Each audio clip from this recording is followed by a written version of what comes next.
Hey guys. This is what if Naruto was the heir of Hashirama? What if Naruto received more than just the will of fire from Hashirama?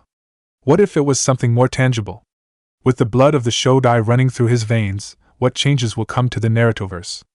Let's find out. Hit like and subscribe if you like this one, and also please check the author in the description.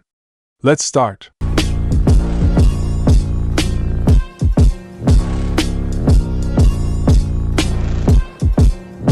Chapter 1 Prologue. The village hidden in the leaves, better known as Konoha and viewed as the strongest of the 5 great hidden villages, is a peaceful place.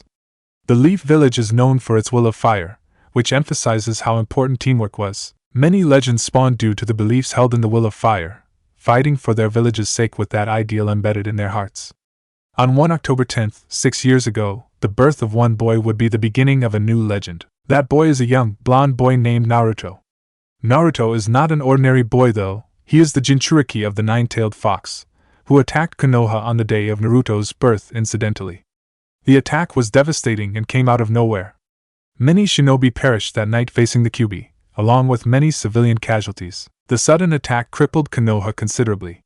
And Konoha's destruction was imminent had it not been for the Yondaime Hokage, defeating and later sealing the Kyuubi into a newborn Naruto at the cost of his life. The Yondaime had wished that Naruto is seen as a hero, but unfortunately, that was for naught, as people viewed Naruto as the Kyuubi reincarnate. Although they did not openly hate or abuse young Naruto, his fate was worse, being that his entire existence was seemingly ignored. Naruto became an orphan that night, and as such had lived at the orphanage since birth. Just like with most orphans, being adopted by a family was all Naruto wanted since he could remember. Nothing was wrong with him as far as he knew. He was smart. The nice orphanage mother said he was handsome. Maybe his whisker marked like scars. No, she said those added to his appeal. So why, like every other day, was he not adopted? He could not even get one of the families to even consider him. The orphanage had a plentiful of people come in, yet Naruto still felt all alone. What did I do to get this treatment? Thought Naruto sadly. At that same instance, something strange was happening in Konoha. Nothing too major. It just seemed like the vegetation around Konoha seemed to pale a little in color. Center of Konoha. In a building directly in the heart of Konoha, there was a man seated behind a desk in an office looking into a crystal ball. He was none other than the Sandaime Hokage, Hiruzen Sarutobi. Hiruzen is an old man with gray hair and a wrinkled face to go along with his age. Despite that, he is still acknowledged as the strongest in Konoha and is still considered one of the strongest shinobi in the world today. Behind Hiruzen was another man with silver hair, dressed in all black with gray armor, and a dog-like porcelain mask. This was the Umbu captain codenamed Inu. With one of his most trusted ANBU behind him, Hiruzen could not keep himself from sighing from what he was viewing. Inu, do you think I've failed the Yondaime? Asked Hiruzen. I could not say, although if I had to say something I'd state things could be made a little easier for the hero of Konoha, replied Inu. Maybe you're correct. I could make things easier for Naruto, starting with finding people who will at least acknowledge him. Maybe I'll go to the orphanage tomorrow and walk him around the village. Sounds practical, Hokage-sama. I'm sure you will know what to do. If I may be dismissed? Of course, have your report in later, said Hiruzen. Okay. Oh, by the way, is it me, or does Konoha not seem as green as earlier? Said Inu before he disappeared in a poof of smoke. It does, that's odd. It's not supposed to look like that. The only times I've seen it look like that was when Hashirama-sensei was sad over something. At times like the death of a ninja, but that was only due to his connection to nature via his Mokotan. Could it be? Stated a slightly shocked Hiruzen. The next day, today at the orphanage started like any other for Naruto. He woke up, used the bathroom, brushed his teeth, got dressed, and ate breakfast. Then Naruto headed to one of his favorite places, the library. Naruto enjoyed reading about the history of Konoha and anything about it, and he was reading peacefully until he heard his name being called. Naruto placed his book back and took off down the stairs to answer the call. Yes, ma'am, you called me down, old man. Stated a stunned Naruto, noticing the Sandaime in the doorway. Ah yes, indeed I am Naruto-kun. Would you like to take a walk with me?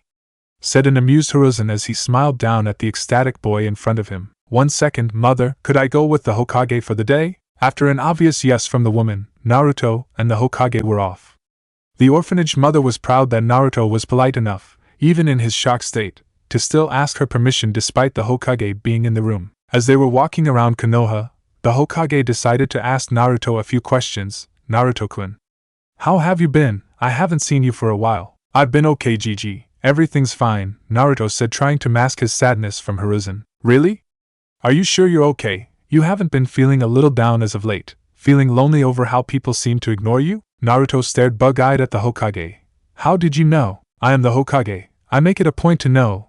How about you tell me over some lunch, Have you heard of a place called Ichiraku's? Sure, why not, and what's in Ichiraku's? Several minutes later, Ichiraku's. This is the food of gods, stated Naruto as he happily devoured his third bowl of the heavenly food called ramen. Not feeling at all depressed anymore from his earlier story to the Hokage of his lack of attention from the Konoha populace. Indeed, it is Naruto. Ichiraku's has the best ramen in all the land of fire, possibly the world. And you are always welcome here, said Tuchi, the owner of Ichiraku's. Ikenji-san? Always? Asked Naruto, who stopped eating awaiting a response. Before Tuchi could answer though, his young 10-year-old daughter, answered first as she came around from behind the counter. Of course, Naruto-kun, I'll always be here for you. We could be best friends, huh? As she hugged Naruto around the neck, Naruto became shocked. The girl he just met wanted to become his friend, his best friend. Then he almost had a heart attack when she hugged him. It was his first hug from someone other than the Hokage, and he couldn't remember being happier.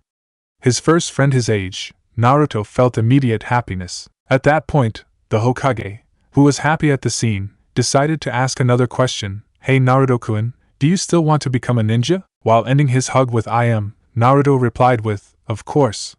I want to get as strong as you so I could protect my friends and the village. That way everyone will have to acknowledge me. Maybe I'll become Hokage so you can go back to your retirement home. After a round of chuckling from everyone, the Hokage said we'll see about getting you some training. We'll even get you an apartment close to my office so you can come to see me anytime. How does that sound? Naruto didn't answer, but due to the tearful face and the immediate hug Hiruzen was given, it was more of enough of an answer. This was the happiest moment of Naruto's young life. He was going to become a ninja. What he always wanted. As this was all going on, Konoha's plant life seemed to come alive. Trees grew seemingly immediately. Flowers began blooming rapidly. Everything looked beautiful, and to the one dubbed the professor, he had a pretty good idea what was going on. I think I know the perfect sensei for you, Naruto-kun. It seems something amazing has come back to the leaf, thought Hiruzen with a smile. Several months later, it had been a few months since Naruto started his new life. That life of moving to his apartment, meeting his sensei, and beginning his journey to become the best shinobi he could be. In those 6 months, Naruto did meet a few other kids his age that Naruto got along with better than expected. Those kids were a lot of clan children, since the shinobi families weren't telling their children to actively avoid him. They were Shikamaru Nara, Choji Akimichi, Kiba Inuzuka, and a quiet boy named Shino Aburame. Naruto got along with those for the most, but he did get the chance to meet Ino Yamanaka and Sakura Haruno, though it was sparse due to Sakura's mom taking Sakura away most of the time when Naruto came along, and Ino leaving with her friend.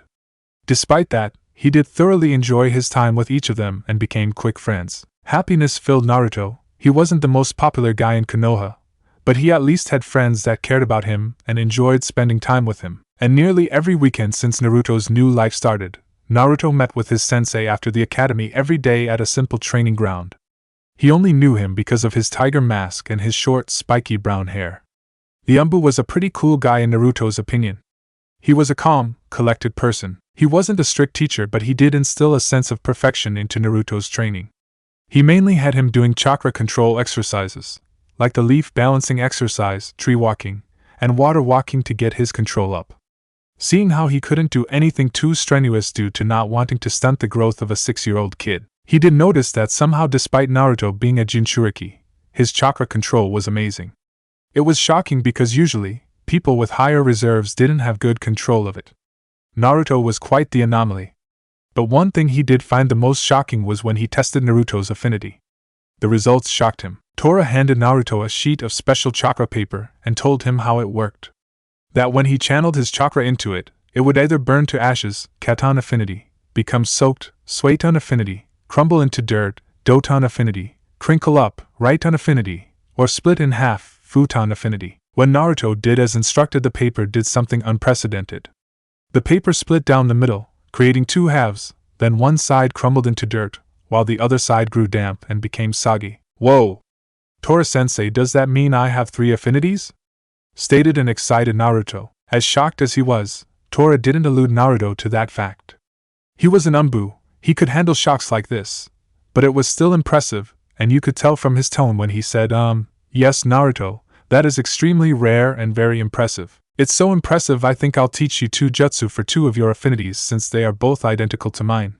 But you first have to carry out elemental manipulation for both, and we may even find some elemental manipulation on wind too. But for now, let's start with Doton. Tora handed him a leaf and told him to channel chakra into it and attempt to turn it into dirt. Alright, Tora-sensei, I can't wait for it. I'm gonna steal that hat from the old man in no time. Naruto said as he began to channel his chakra. He did notice someone walking toward an abandoned-looking clan district. Hey, isn't that the Uchiha? Yes, it is. Sad what happened a couple of months ago with the massacre. Maybe it's best to stay away from him for a little while to let him cope with his loss. I couldn't imagine what he's going through.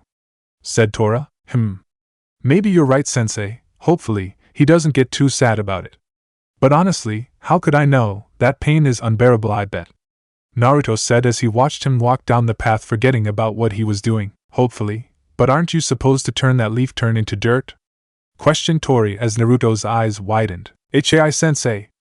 Naruto said as he began to concentrate once again. He continued doing this for a few hours, making minimal progress, but progressed nonetheless until his sensei told him he had to leave.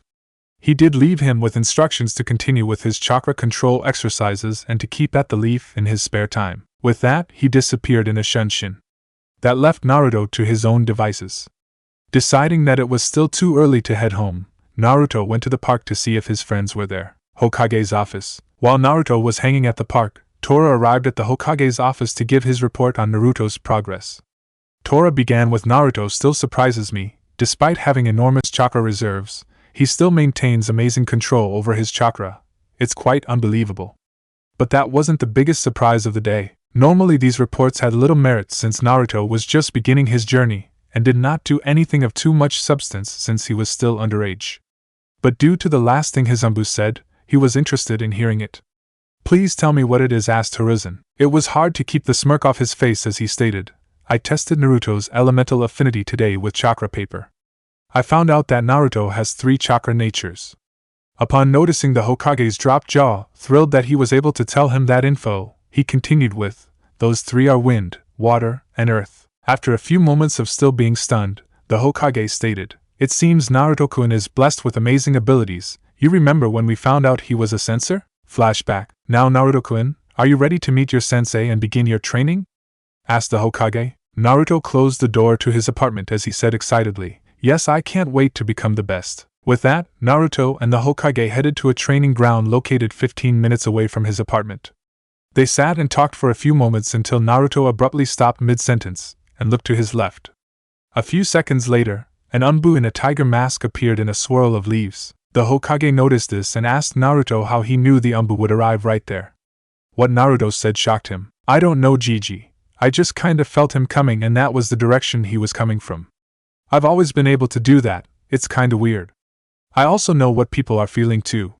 Said Naruto, unaware of what that meant exactly. That's the same as Mito-sama's negative emotion sensing. Thought the Hokage. Well, Naruto, what are we both feeling at the moment then? Asked the Hokage. Gigi, you feel proud and tired. And the man with the tiger mask is feeling a little anxious and kind of excited. Said Naruto. A quick nod from the Umbu, the Hokage said, Naruto, it seems you're a sensor with abilities I've seen in only one person. With a look of excitement, Naruto questioned, who? Who? And is it that good? Mito Uzumaki. She was the wife of the Shodai Hokage. Before you ask, I'm not sure if you're related, I think your last names are just coincidental. And yes, Naruto, it is one of the most powerful sensor abilities recorded, and with that, you're bound to be an amazing shinobi. No one would be able to deceive you, quite powerful indeed. Yada! I'll be the best shinobi in the world. Said an overjoyed Naruto. Present Konoha Park. While Tora was giving his report, Naruto had found his friends at the park. The whole gang was there, Shikamaru, Choji, Kiba, and Shino. They were all just doing nothing really when Naruto walked up and said hello. Hey Naruto, how are you, man? Said an excited Kiba with a bark of greeting from Akamaru as well. I've been great, It must be cool coming from clans like all of you do, said Naruto. What do you mean and how do you know we are from clans? Said a curious Shikamaru, as they never brought it up before. Naruto was too young to know about clans, right? Well, while at the orphanage, I did a lot of reading about the history of Konoha and it gave a detailed explanation of the more prominent clans of Konoha. Like the Nara clan that you come from Shikamaru, known for its use of shadows, producing geniuses, and it is part of the Ino Shikacho combination. That Choji here is also a part of. He is from the Akimichi clan, whose physical prowess is unmatched with their expansion jutsu. I also heard they own a few restaurants around Konoha. Kiba here is from the Inuzuka clan, known for their tracking ability and amazing taijutsu abilities, also for the tag team of them and their partners like Akamaru there. And finally Shino from the Aburain clan, who specializes in tracking and the capturing of their enemies. They use bugs in almost all of their jutsus, and they are quite formidable in battle due to those bugs and their logic in formulating plans. Explained Naruto. At the end of his explanation, the group of 4 had varied reactions. Choji was happy that Naruto didn't talk about his weight, Kiba was happy that Naruto knew the Inuzukas were amazing, Shino gave a quiet nod of agreement, while Shikamaru was trying to figure out the enigmatic Naruto. Sometimes he was a regular, goofy kid, but other times, Naruto had moments where he seemed like a ninja due to his knowledge and movements at times. But before he could say anything to find out more, Naruto had seemed to take off with Kiba in a race during his moment of thinking. Oh well, he had ample time to figure him out, why worry about it now, plus those clouds look appealing to him. Hokage's office. Well, at least Naruto's life has become better, wouldn't you say? Asked Hiruzen to no one in particular, as he watched the scene from his crystal ball. From the window, the dog Maskambu appeared. Yes, he seems happier and I'm glad for it. Am I still going to be his sensei when he graduates? Responded Inu. If all goes as planned, he'll be on the same team as Uchiha Sasuke so that you can teach them both. Minato, your sensei's legacy, and the last remaining loyal heir of the Uchiha clan. I couldn't find a better teacher and watcher of those two if I got to create him from scratch. But Naruto will continue to work with Tora, allowing you more time to focus on Sasuke and their third member. With that, Inu gestured a hand over his left eye. Sounds like a good plan. Well, if that is all, I'm off. Until next time, Hokage-sama. Bye Inu, I'll see you later, said the Hokage as he stood up and looked out over his village. While overlooking his beautiful village, Hiruzen couldn't help but think, I can't wait to see what the future holds for the Leaf Village. I'm sure it'll be one that'll go down in the history books. Chapter 2, Revelations. Time skip 4 years later, Naruto age 10, nearing 11. A young, blonde-haired boy could be seen walking through the streets of Konoha. This young man was of good height for his age, 4 feet 8 inches tall. He was wearing a sleeveless orange hoodie with a blue t-shirt underneath, and matching blue shorts. He also wore a blue wristband on each wrist, and had on blue shinobi sandals to complete his outfit. On his face were 6 whisker marks, 3 on each cheek, that adorned his tan skin. He had blonde hair that rivaled his hero, the Yondaime Hokage's, complete with the 2 bangs framing his face. All in all, he looked like a carbon copy of the Yondaime, except he had violet eyes that he unknowingly got from his mother. It had been 4 years since Naruto began his journey to becoming the best ninja he could be. His training was going great. Due to his sensei's training methods, Naruto had progressed well for his age. How could Naruto not be? He has had a personal Umbu teacher since the age of 6. When asked what he wanted to specialize in, Naruto told his sensei that being a well-rounded shinobi with abilities not lacking in any of the major categories was his goal. Being the best shinobi possible was the true goal, and Torin knew deep down that ninjutsu would become his favorite and the shinobi skill Naruto would be best at. Naruto had learned that he had enormous chakra reserves for a boy his age and frankly for anyone of any age. Mostly due to the fox in his belly, and the intricate seal placed on him that slowly siphoned off the Kyuubi's chakra to mix into his own. Normally, when a person has a large chakra reserve, they would have terrible control over it due to the amount of chakra they have. Naruto was weird in that his control over his chakra was impressive, way too impressive for someone with his chakra level. It seemed he had luck on his side for both sides of the coin being dealt his way without any of their drawbacks. Naruto-sensei had, from day one, drilled into him how to better use shuriken and kunai. Tora taught Naruto how to throw them accurately, and how to throw them with speed and power. Even though he wasn't the most precise of shinobi, he could still hit a bullseye 8 out of 10 times with relative ease. After Naruto's 7th birthday, his sensei started to put him through physical exercises, still nothing that would halt the growth of his body. He had been given a workout to do and training weights to put on to build up his body. Naruto focused on speed as his main physical attribute. Naruto remembered reading in a book that the fastest shinobi is usually the winning shinobi. Plus, the Yondaime was one of the fastest ninjas in history, and he wanted to surpass him. So Naruto mainly worked on being quicker than his opponents. That's not to say his attacks lacked any power behind them. Naruto's progress in taijutsu was minimal. That being due to his teacher not being proficient in it since Tora was a ninjutsu specialist. So Naruto had only learned the katas for the basic academy style taught in the academy. Despite that though, Naruto found ways to stress his abilities better and added his mix to the style. That's what the academy style is for, just a basic set of katas that are malleable enough to change and suit one person better. Naruto could keep up with nearly any, if not all, Jenin at this point if it came down to a taijutsu fight, and he still had 3 more years until he became one. Naruto's progress in genjutsu was kind of so-so. Naruto hadn't been able to use any of the genjutsu taught to him by his sensei yet. He could detect them pretty easily up to most B ranks. Naruto could even break them with ease due to the enormity and potency of his chakra. Because Naruto's chakra had a presence alone, they discovered it when he first unlocked it. As the chakra came bursting out, Naruto created a small circle of spiderweb cracks in the ground beneath him. Naruto did not have any genjutsu in his repertoire yet, but he was certain by the time he graduated, he'd be able to use the few he got tasked with learning. Naruto truly shined in ninjutsu. He was a genius in the art. And with his 3 chakra natures, it was easy for him to use most elemental ninjutsu. Naruto first learned how to do the basic Academy 3, even the Bunshin no Jutsu, clone technique. Though it did take a few chakra control lessons to get it down to the required 3, Naruto had gotten so good at the Kawarimi no Jutsu, body replacement technique, that he didn't need to use hand seals anymore. Tora even taught Naruto the Shunshin no Jutsu, body flicker technique, and it was by far his favorite. Naruto was even trying to find a way to make it battle available by improving the speed of it. He hadn't gotten it there yet, but he would keep trying. Naruto also learned the first chakra nature manipulations for all 3 of his chakra natures, turning the leaf into dirt, soaking it, and finally splitting it in half. Naruto hadn't accomplished the next step for either one as they were much more difficult, and would take more time to do. His first elemental jutsu learned was the ever-versatile and defensive Doton, Dori Hiki, Earth Style, Mud Wall. It was a technique that allowed the user to create a wall of mud to use as a defense, either spitting the mud out of his mouth, or using pre-existing earth. Naruto also learned another versatile earth jutsu called Doton, Marurigakyu no Jutsu, Earth Style, hiding like a mole technique, which allowed him to travel underground to avoid attacks. Naruto could even attack whilst underground as well. Earth was easily his favorite element so far and his go-to element. For Suiton, Naruto also learned 2 jutsus, both offensive. The first being Suiton, Hironyu, Water Style, Tearing Torrent, which allows the user to create water that spirals in the user's hand. The water then fires at a high speed towards the enemy. The other jutsu Naruto had learned was the basic Suiton, Suiden no Jutsu, Water Style, Water Bullet Jutsu.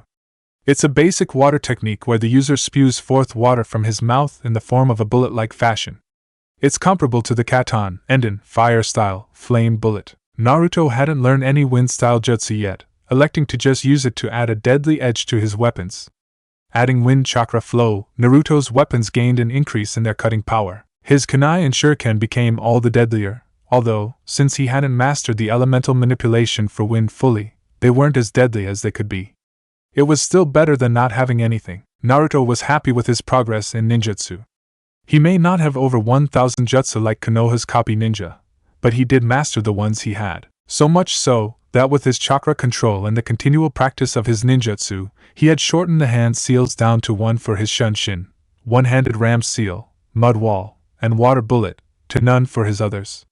This increased his speed in battle as he didn't have to waste movement on all those hand seals like others may have to. At one point, about 2 years ago, Naruto received the shock of his young life. Flashback. 2 years ago, Naruto age 8. Naruto was on the training ground he'd been using since he was 6, and was nearing the end of his training for the day. He was finishing up with his Suiton jutsus. Naruto was training on top of the water while practicing so he could also further his chakra control. He was training topless on the water as to not get all of his clothes wet. A little while later, Naruto began to run low on chakra from staying longer than normal. Normally, Naruto would notice when he was running low and stop as to not get chakra exhaustion. But he was too into trying to master his jutsu that he didn't notice. So when Naruto went to draw more chakra, what he got terrified him. Instead of his normal, calm chakra, it seemed Naruto pulled from another chakra source. A source that contained powerful vile chakra that was extremely too much to handle for the blonde academy student. Naruto immediately stopped feeling the chakra and decided to end his training. As he looked down, he noticed black markings on his stomach that slowly began to fade away. Was that a seal? Why was there a seal on him? Did it hold his second chakra? Why does he have a second chakra anyway? Questions like that began to flutter through Naruto's mind, and he was going to figure out the answers. After a month of researching, Naruto headed towards the Hokage Tower to speak with the Hokage, someone who could truly answer his questions. Since reading about some stuff, Naruto decided to test his theory to the one man who should know the most about it. Hey Gigi, thanks for seeing me. I have a few questions that I think only you can answer, said Naruto as he entered the Hokage's office after being let in by the secretary. Ah yes, it is great to see you, my dear boy. What can I do for you, Naruto-kun? Asked the Hokage with a smile after hugging Naruto. With the greeting out of the way, Naruto took a deep breath, held a serious face, and said, Am I the Jinchuriki of the Kyuubi? The smile on Hiruzen's aged face dropped immediately at the words, Jinchuriki and Kyuubi. The Hokage immediately put on a serious face and questioned Naruto about how he came of knowledge about something like this. Naruto replied, It's the only explanation I could come up with after doing some research. It all makes sense from my whisker marks to the fact that many people in Konoha ignore me and tell others to stay away from the fox brat. Not to mention the seal that appeared on my stomach when I was training with my shirt off. It appeared only after I had accidentally channeled some of its chakra. That's why I began researching how a person could contain two chakras, and the word that showed up was Jinchuriki. A title for those who house a tailed beast, and the only tailed beast that has been around Konoha since I was born is the nine-tailed fox. It was the only logical explanation.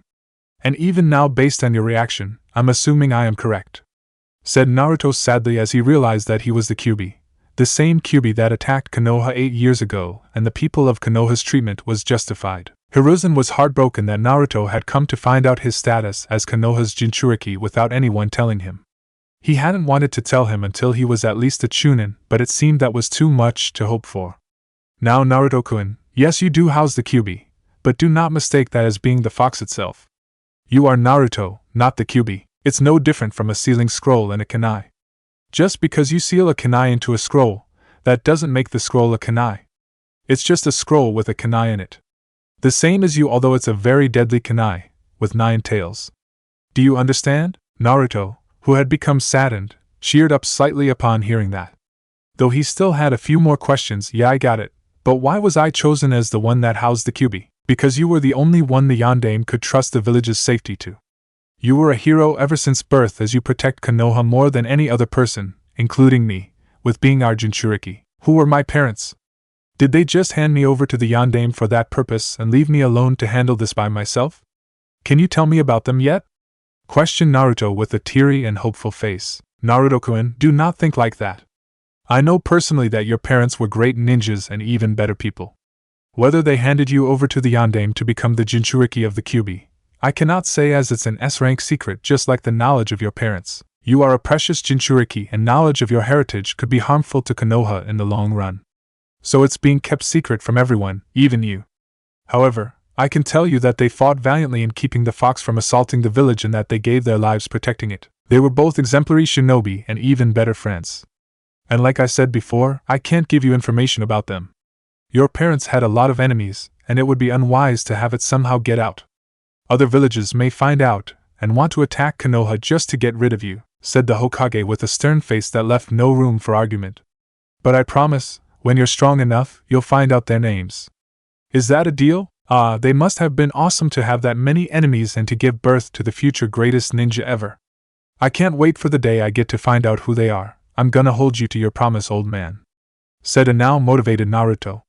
One last question, can we go see the sunset from the top of the Hokage mountain? Asked a now puppy-eyed Naruto. The Hokage said nothing as a smile came to his face. He placed one hand on Naruto's shoulder, and they were off in a shunshin to the top of the Yondaime's head. As they were watching the sunset, they couldn't help but notice how beautiful the village looked at the moment. They sat in relative silence until Naruto spoke up suddenly. I want to protect this peace, said Naruto in a low tone. So low that the Hokage barely heard him. You want to do what, Naruto-kun? I want to protect this peace, this beautiful moment, and how happy I can sense the village is. I want to protect it. I want to do everything in my power to keep this place like this. That's why I will be the Hokage, to keep this village safe. No matter what, I will protect my home and anyone who tries to harm it. Whether they are my comrade, friend, or even my parent, I will show no mercy to them in defending it. Then I'll be able to show everyone that I'm Naruto, not the Kyuubi. Then everyone will have to acknowledge me and start treating me like somebody important. I will become the Hokage, and that's a promise. And I never go back on my word. That's my ninja way. Spoke a highly passionate Naruto. The Hokage couldn't speak as he saw the face of the Shodai appear in Naruto's place during his speech.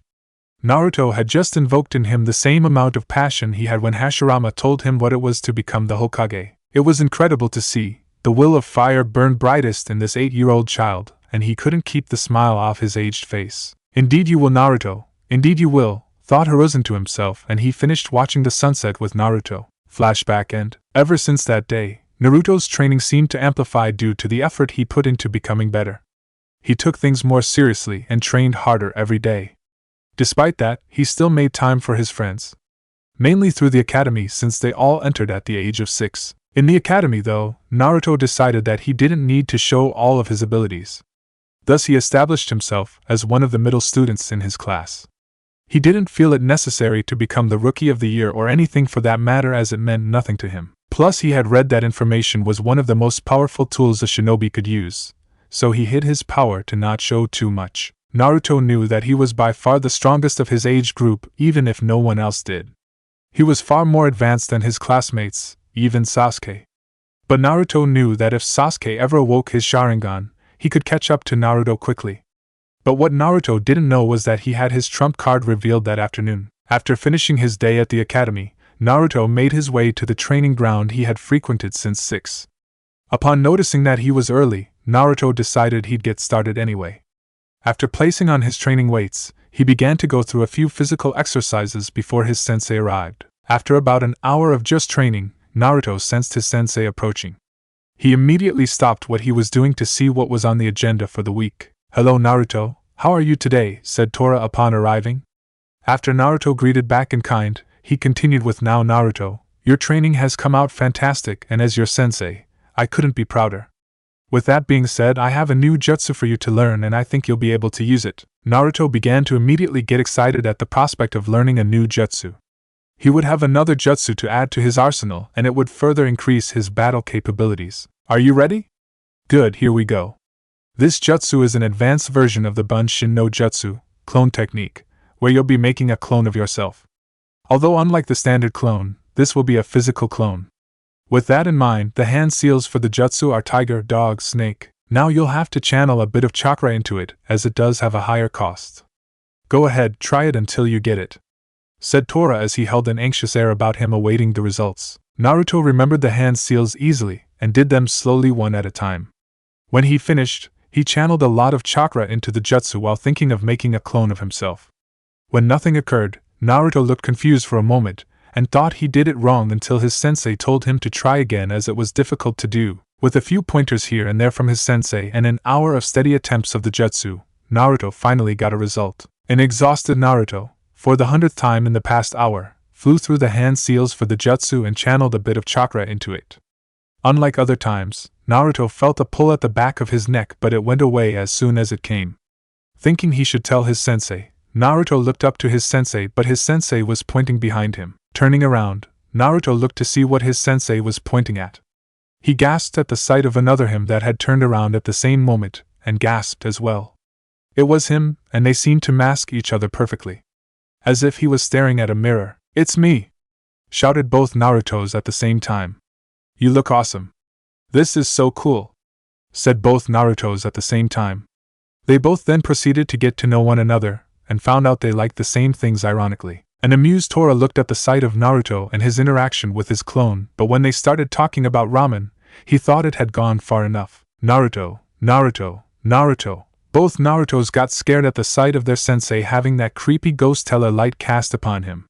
They were wondering where he pulled that flashlight from to get such lighting. Now Naruto, you don't realize that what you have just done has only been accomplished by 2 people in the history of Konoha. Making a clone of myself? I've seen other people make clones of themselves all the time, how could only 2 people have done it? Questioned one of the Narutos since he thought it was a bunch of bull. Tora chuckled a little as he said, Naruto, that clone jutsu you used is the Moku Bunshin no Jutsu, wood clone technique.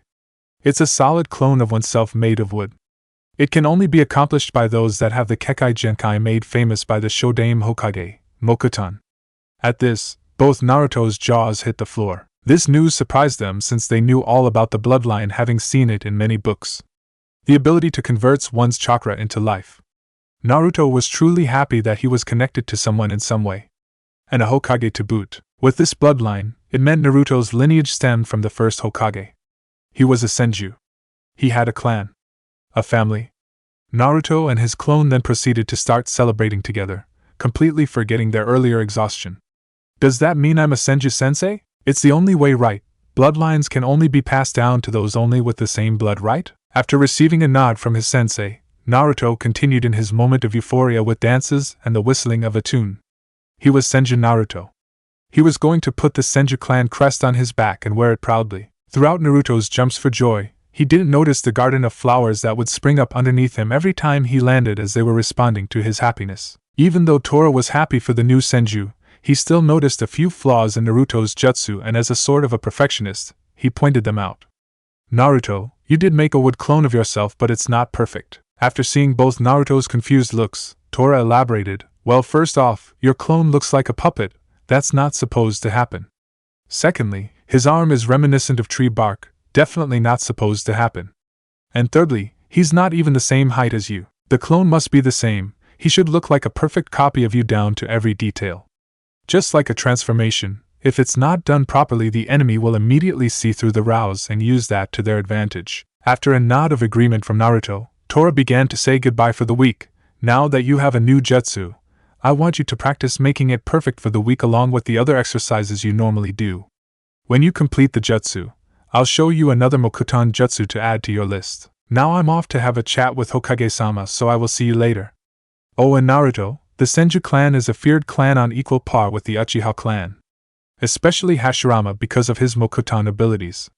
So for now, refrain from telling or showing anyone your Mokuton as it could lead to dire consequences. Got it? After another nod from Naruto, Tora bid him farewell and whisked away to meet with the Hokage. Hokage Tower. The Hokage had been spying on Naruto the entire time through his crystal ball, and as Tora came out of his floorboard said, So Naruto-kun has the Mokuton I see? Said the Hokage with a knowing smile. You don't seem at all surprised by that news, Hokage-sama. Did you know he had it all along even before you asked me to test it? Hiruzen ended watching Naruto as he took a drag from his pipe. After blowing out the smoke, he stated, I've had my suspicions for a while. When Naruto was 6 years old, I noticed that when he was sad, the vegetation around Konoha would dim slightly, and when he was happy, it would be abuzz with life and grow exponentially more vibrant. I had only seen that in one other person, that person being Hashirama-sensei. And that was only because of his connection to nature via his Mokuton. So I had always believed he would be able to use it. I just wanted to wait till he was mature enough to know not to blab it out for the world to know. Why do you think I chose you to train him? There's no one better to help him learn how to harness his bloodline better than you. Of course, Hokage-sama. That seemed like the best option, and I am the most inclined to teach Naruto about his Mokuton. I will teach him all I can about it in the coming years before his graduation and team placement under his sensei. Also, Naruto has decided he wants to use the Senju surname to honor his connection to Hashirama. He reasoned that being able to use Hashirama's abilities must make him a part of his family, so he wanted to use his clan's name as his own. Of course he can. I'm sure Tsunade-chan would want to hear of this since she used to be the last remaining Senju, though it is hard to get in touch with her these days ever since she left the village, replied Hiruzen. Yes indeed, I'm sure she would enjoy knowing that she has family left. Maybe it'd be enough to get her to return. We can only hope. If that is all, Hokage-sama? Asked Tora as he began to sink back into the floor. Yes, of course, until next week, said Hiruzen as he took another drag from his pipe. Things are looking up around here. I hope it's not bad, allowing Naruto usage of that last name. I'll be able to handle anything. Today has been good, thought the old Hokage, but he immediately regretted that thought as he saw his secretary come in with a huge stack of paperwork. I just had to think that, bring it on paperwork. The next day, on another beautiful day in Konoha, we find Naruto headed to the academy. Naruto was running a little late as had a long day yesterday. From revealing his bloodline to Tora, to his name change, to even the long process of putting the Senju clan emblem on the back of his hooded jacket. He soon arrived and knocked on the door to his class. After a moment, a voice was heard saying, "Come in." Naruto then strolled into class. As he walked in, he saw his teacher, Iruka Yumino, staring at him intently. Iruka was a man of average height and build. He had black hair that he kept in a ponytail and a horizontal scar across his nose. He wore the standard Chunin outfit of Konoha, complete with a blue headband tied around his forehead. Iruka is a kind-hearted man. Despite that, though, upon first seeing Naruto, treated him with indifference like most. But after a while, Iruka became more friendly towards Naruto after seeing his interactions with his friends and talking to him himself. Despite Naruto becoming his favorite student, Iruka still took no favoritism, as he was ready to scold Naruto for his tardy. "Naruto, why are you 15 minutes late to class today?" "Sorry, Iruka-sensei, I had a crazy day yesterday. I found out I'm from a clan," said Naruto. Naruto was not the most popular kid in school, but everyone that got to know the gentle boy knew how amazing a person he was. They also knew that Naruto was a clanless orphan. So when he stated that he was from a clan, everyone's attention glued onto him as to find out which one. Upon noticing the looks from everyone, Naruto decided to elaborate as he turned around to show off his clan crest before speaking. "I'm a member of the Senju clan. From now on, just call me Naruto Senju." Normally such an announcement would be ludicrous, but the sealed note from the Hokage with approval lessened the doubts to nil. Iruka read the note and told the class that the Hokage himself acknowledged Naruto's belonging to the clan. Immediately when Iruka said Naruto was a Senju, the classroom was abuzz with commotion. The Senju clan was the strongest in Konoha. Naruto's a Senju? Damn, he just got hotter. Troublesome. Amid all the commotion, Iruka fainted upon hearing the shocking news from Naruto. Sasuke becomes slightly interested in Naruto. Sasuke knows all about the history of his clan and the Senju clan and the rivalry between Hashirama and Madara. Once Iruka got up from his dazed state and settled down the class, it was time for taijutsu sparring. After a few fights and a give-up from Shikamaru, it came as no surprise that Naruto would be challenged by Sasuke, which he accepted. Thus we have it, Uchiha versus Senju. Of course, everyone's eyes became glued to the spar. Sasuke got into the Uchiha clan's interceptor fist as Naruto took up his slightly modified academy stance. With a quick shout of Hajime, the battle was on. Despite the signal to start, neither Sasuke nor Naruto moved for about a minute. That changed when a leaf landed on the mat, and both fighters took that as the signal to begin and sprinted at each other. Sasuke started with a few quick jabs attacking Naruto in different places, but grew surprised when Naruto seemed to dodge them effortlessly. Upon seeing this, Sasuke decided to kick it up a notch and throw in kicks with his punches to catch Naruto off guard. But despite all those strikes, in the end, Naruto backflipped away from a kick without taking one hit. Sasuke couldn't believe it. With the spectators, Shikamaru and Nara muttered a troublesome. Upon being questioned by Ino for why he said it, he decided to explain. "I knew Naruto was better than he let on. I had my suspicions since I first met him 4 years ago at the park. Plus, in all his other spars he would rarely get hit as well. It sometimes looked as if he let himself be hit. Even with that, they were only light grazes at best. He's way too good for any of us, including Sasuke at the moment." "How can that be? I thought Sasuke was the best in our class," asked a confused Ino. "Naruto is stronger than what he let be known. Why is he showing us his power now?" "Because he has a clan to represent," spoke Shino logically. "How can Naruto be stronger than Sasuke-kun?" "Sasuke-kun is the best," yelled Sakura, who got cheers of agreement from a few fangirls nearby. "Are you sure Naruto's that strong?" "He could just be getting lucky," asked the confused Kiba, who was slowly watching himself become third best in taijutsu. "It's too much work to explain it," said Shikamaru as he proceeded to lay down and close his eyes. Lazy ass, thought everyone. Back to the spar. Sasuke had become increasingly frustrated at not being able to touch Naruto. As a result, his style got a little sloppy and Naruto took advantage. Sasuke threw a very predictable straightforward punch at Naruto, and Naruto surprised him when he grabbed his wrist. Deciding that at least he and Naruto finally touched during the spar, Sasuke decided to continue pressing forward with a high kick to Naruto's chin. Just like his punch, his kick was also caught by Naruto. Sasuke barely caught Naruto's grin as he soon found himself on his back after a leg sweep from Naruto. Sasuke then felt a kick in the ribs from Naruto that sent him skidding across the mat a few feet. Gasps were heard at the quick display of prowess from Naruto. Naruto handled Sasuke in their last exchange and frankly the spar. But Sasuke wasn't done. After catching his breath, he quickly got up and elected to come in with a feint left hook that disguised a knee strike to Naruto's gut. But it was all for naught as he was on the receiving end of a vicious elbow to his knee from Naruto, that placed his leg right back down. Then Sasuke felt the quickest 2 punches he had ever received since joining the academy. From the pain in his knee to the momentary daze from the punches, Sasuke was left wide open for Naruto.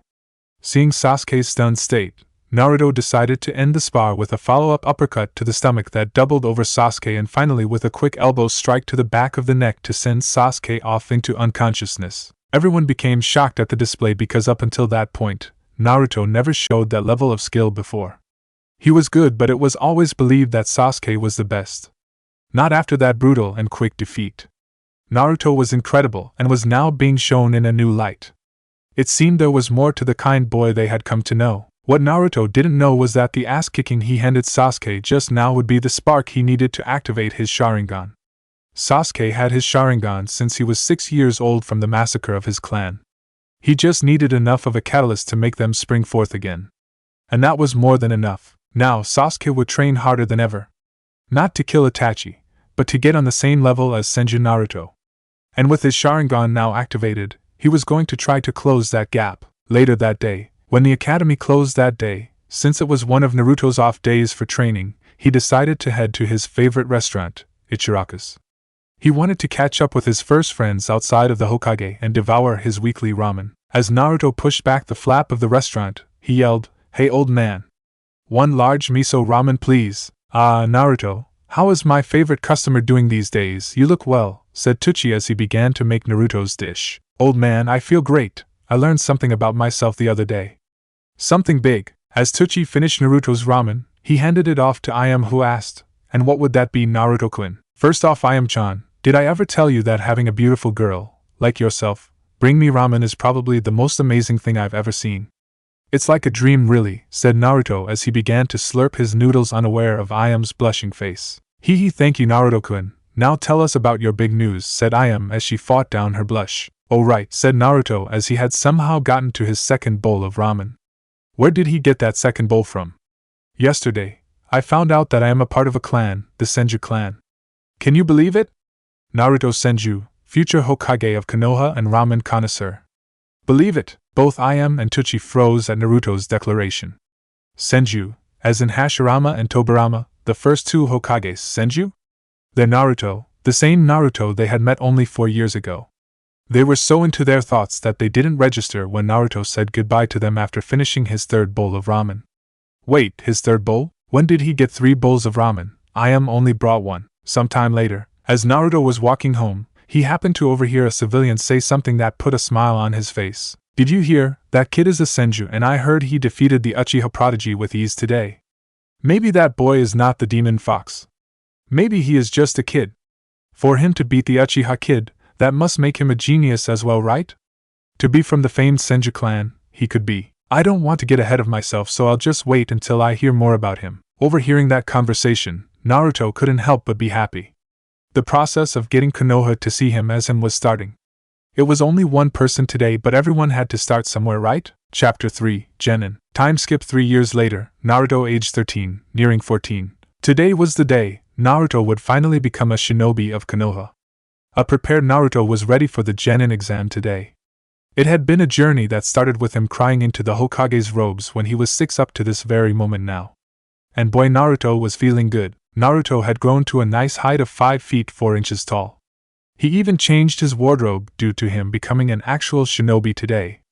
Naruto wore a black, unzipped tracksuit with 3 orange stripes on each sleeve with a mesh shirt on underneath. To finish his outfit, he wore black pants and black sandals. His hair was still identical to the Yandame's, and his face matured more to show his age. Naruto had many good things going for him at this point. He was handsome, smart, and quite powerful for his age. His training was still progressing at a great rate. Naruto yielded incredible results over the years under the tutelage of Tora, his Anbu-sensei. Naruto felt on top of the world and was ready for whatever the shinobi world had in store for him. Naruto's chakra reserves only increased at this point. He could easily throw around jutsu after jutsu without feeling the usual effects of exhaustion like other ninjas. Naruto was a chakra monster, and it didn't help that his chakra control had only gotten better. It wasn't high enough to use something like Iryo ninjutsu, medical ninja techniques, which require precise chakra control, but it wasn't far off from it either. Naruto also found time to delve into Fuinjutsu, sealing techniques. The Sandaime was messing around with Naruto after Naruto claimed to want to surpass the Yondaime. Hiruzen told him that since the Yondaime was a sealing master, and if Naruto wanted to truly surpass him, he'd have to become one as well. He didn't expect Naruto to ask him for lessons right after, but was sort of happy he did. They met twice a month since the Hokage was a busy man, but Naruto had done well. His handwriting had become perfect, well, at least good enough by Fuinjutsu standards. There were 10 levels of Fuinjutsu and Naruto was on level 2, which dealt with storage seals, and the efficiency of making them as a storage seal was one of the simplest seals. He had gotten it down to 45 seconds when making one and couldn't progress to the next level until he got it below 30 seconds. Due to his sensei's training regimen, Naruto honed the shinobi basics until he got them down to near perfection. His accuracy with using and throwing shurikens/kunai became second nature to him. He was now just as accurate on the run, blindfolded, or in midair as he was standing still.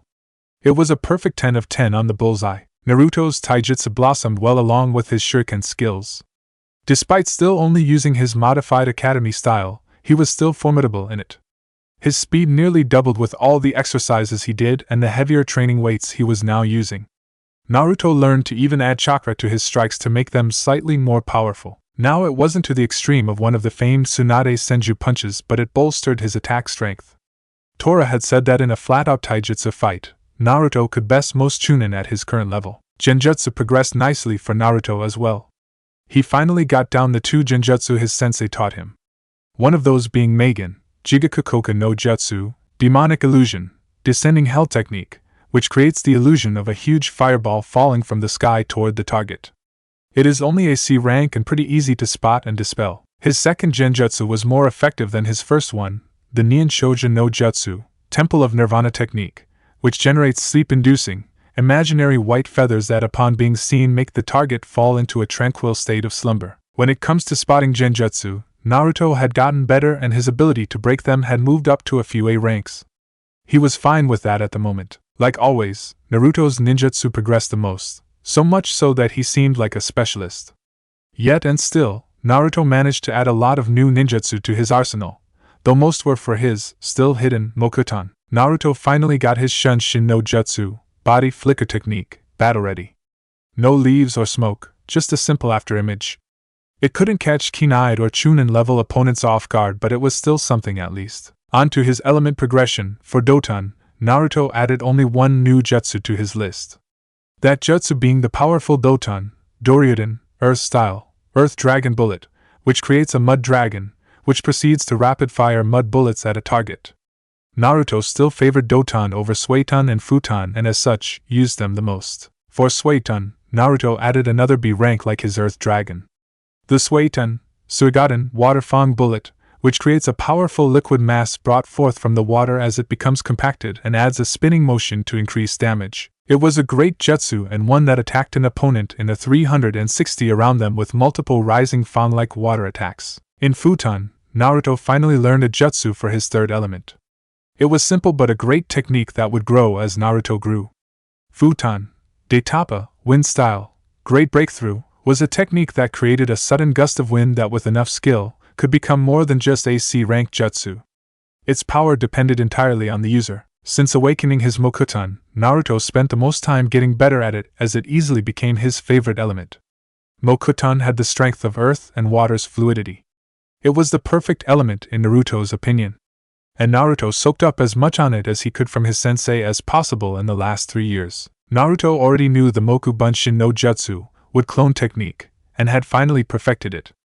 After the clone technique, Naruto learned the ever-versatile Mokuton, Deijurin no Jutsu, wood style, Great Forest technique, which changes one's arms into branches. It could be used to either capture an enemy, or there could be sharp stakes added to the end of the branches to add a deadly edge. Another jutsu Naruto had mastered was Mokuton, Mokujihiki, wood style, wood locking wall, which creates a powerful, domed wall made of interlocking wooden pillars. And finally, Tora taught Naruto his favorite jutsu thus far, Mokuton, Jukai Koten, wood style, nativity of a sea of trees, that creates a forest in mere moments. And he was only getting better. Naruto also learned his sensei's name, Tenzo. Naruto also figured out Tenzo could use Mokuton as well. Upon asking if he and Tenzo had any relation to one another, Naruto learned that Tenzo was a product of an experiment done by Orochimaru that gave him the ability. Despite his ability to use Mokuton, since it is injected into him, he couldn't use it on the same scale as Hashirama.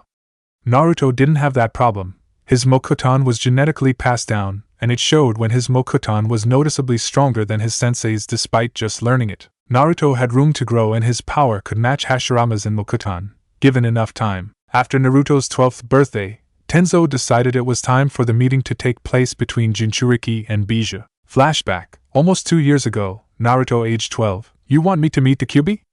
Asked an anxious Naruto. He was not scared or anything, more like excited to finally meet his Bijou. Tenzo smiled at Naruto's eagerness and said, Yes, Naruto, I think it's time you set up a relationship with the Kyuubi. There's no point in having all that ability and not using it. Naruto was ready. There was silence for a moment. How do I meet the Kyuubi? Asked a sheepish-looking Naruto. Tenzo couldn't keep from chuckling at Naruto's expense. It's been said that when a Jinchuriki meets, they can consciously enter their mindscape to interact with their Bijou, so that's what you're going to do. Have at it. So Naruto did as instructed and sat in the lotus position and clasped his hands together in a ram seal. After about 10 minutes of steady breathing, Naruto felt a tug in his mind. When he opened his eyes, Naruto noticed he was in a tunnel.